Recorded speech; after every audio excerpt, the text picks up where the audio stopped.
Hoje nós vamos conhecer mais uma porção do continente asiático. É o sudoeste da Ásia. É uma região que deve merecer muita atenção sua para o vestibular. Nós vamos falar hoje do Oriente Médio.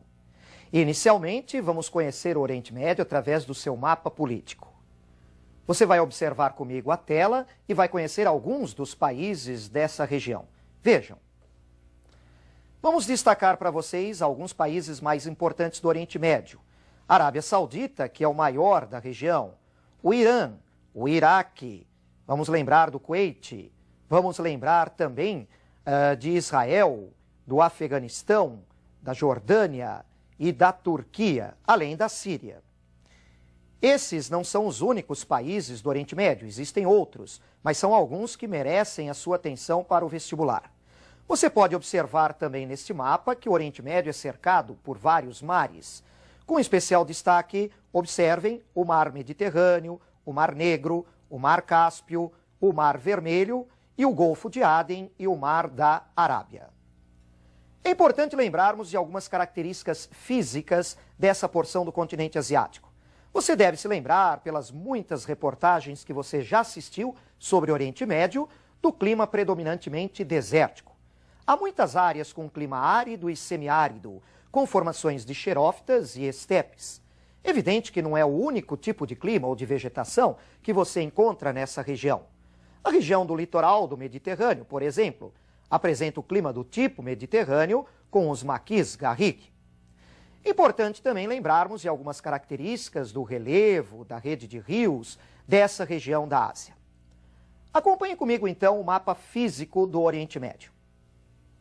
Aí nós podemos destacar, inicialmente, no seu relevo, a existência de algumas regiões montanhosas mais ao norte, no norte da Turquia, no norte do Afeganistão, com destaque para a cadeia do Hindu-Kush, com altitudes ao redor de 5.000 metros.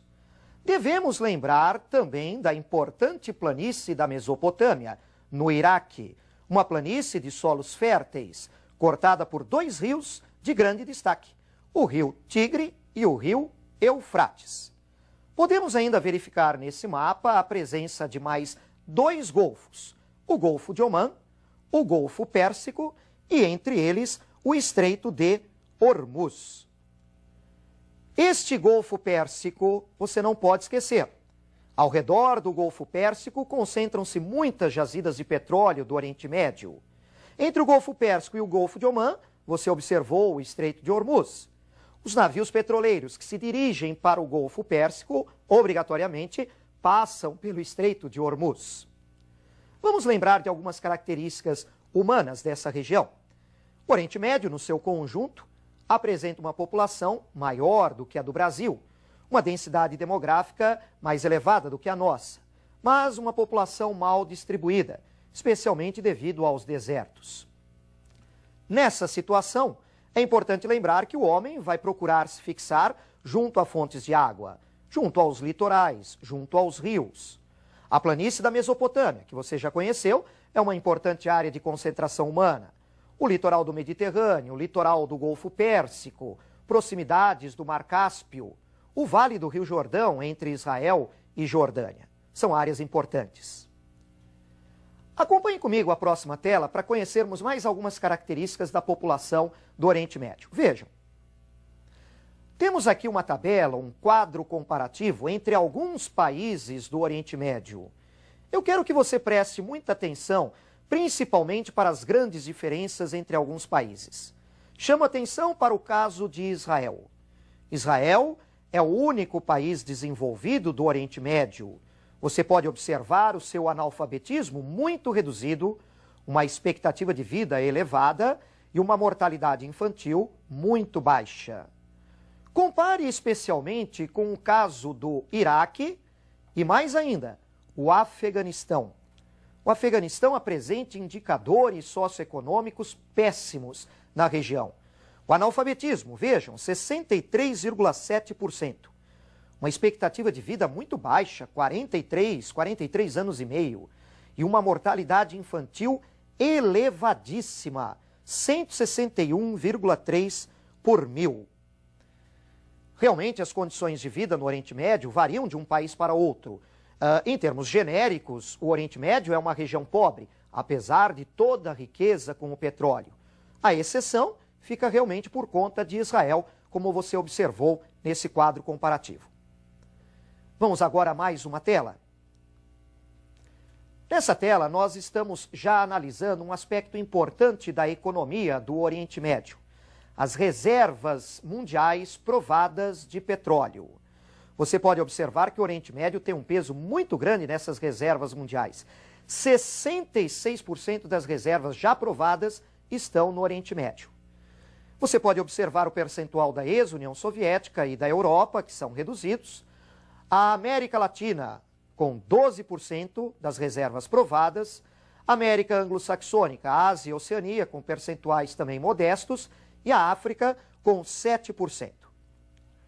O petróleo não é a única riqueza do Oriente Médio, não é a única atividade econômica que importa nessa região, mas é uma das mais importantes. Não são todos os países do Oriente Médio que vivem da produção e da exportação de petróleo, mas é um dos grandes destaques em sua economia. Vamos a mais um gráfico. Acompanhe comigo. Agora nós estamos observando não as reservas, mas a produção mundial de petróleo. E aí você já observa uma melhor distribuição. Mas ainda o Oriente Médio, com quase 30% da produção mundial de petróleo, 29,3%. A ex-União Soviética, importante, junto com a Europa, em torno de 10% de participação. América Latina e América Anglo-Saxônica, com 14,1%. E a Ásia e Oceania e a África, com 11,1%. O petróleo é um recurso importantíssimo como fonte de energia e matéria-prima.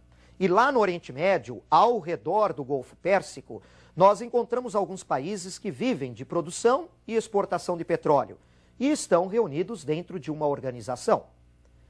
Acompanhe comigo novamente em sua tela. Agora nós estamos conhecendo os países que formam a OPEP lá no Oriente Médio. OPEP é a Organização dos Países Exportadores de Petróleo.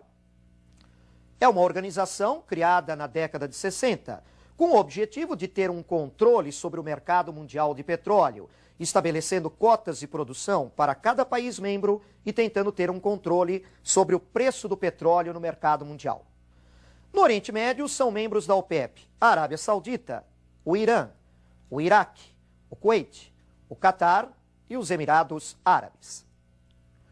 Outros países no mundo também fazem parte dessa organização, como, por exemplo, a Venezuela, aqui na América do Sul. Nem todo país exportador de petróleo está nessa organização chamada OPEP. E nós podemos até lembrar, no próprio Oriente Médio, países que exportam petróleo e não estão na OPEP, como o caso, por exemplo, da Turquia. Vamos conhecer mais algumas questões fundamentais e importantes do Oriente Médio para o seu vestibular através de algumas questões. Observe comigo em sua tela a nossa primeira questão que vamos analisar. Quais são os motivos dos conflitos no Oriente Médio? Quando você analisar os conflitos do Oriente Médio, você não pode simplificar, você não pode generalizar. Até mesmo por respeito às várias etnias e grupos religiosos que vivem nessa região. Você não pode simplesmente concluir que no Oriente Médio só se briga por causa da religião, ou só se briga por causa do petróleo. As causas dos vários conflitos que têm ocorrido no Oriente Médio são complexas. É evidente que há interesses estrangeiros em relação ao petróleo, que é um recurso importantíssimo.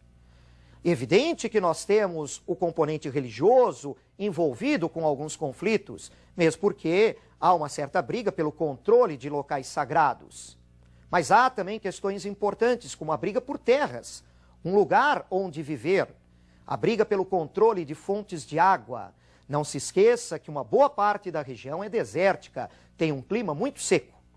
Portanto, a análise dos conflitos do Oriente Médio não merece essa generalização.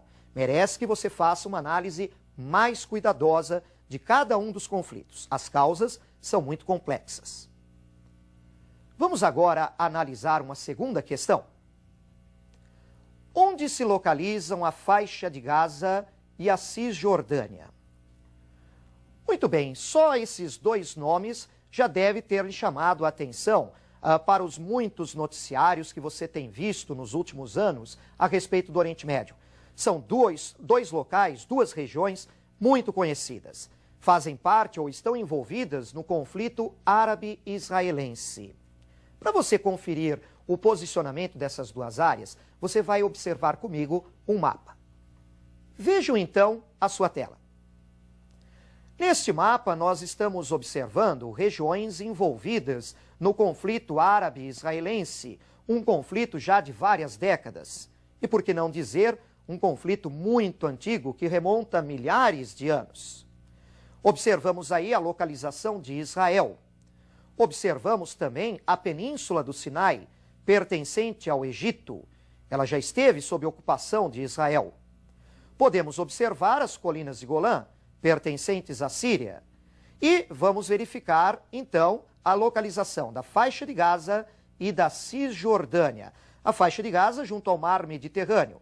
A Cisjordânia junto ao Rio Jordão e ao Mar Morto, próximo à fronteira com a Jordânia. Essas regiões, faixa de Gaza e Cisjordânia, estavam definidas há décadas num plano de partilha elaborado pela ONU para contemplar as necessidades de árabes e judeus que disputam a região da Palestina. A faixa de Gaza e a Cisjordânia chegaram a ser ocupadas a partir de 1967 por Israel e passaram a ser reivindicadas pela OLP, a Organização para a Libertação da Palestina, representante do povo palestino na tentativa de constituir um Estado palestino-árabe nessa região.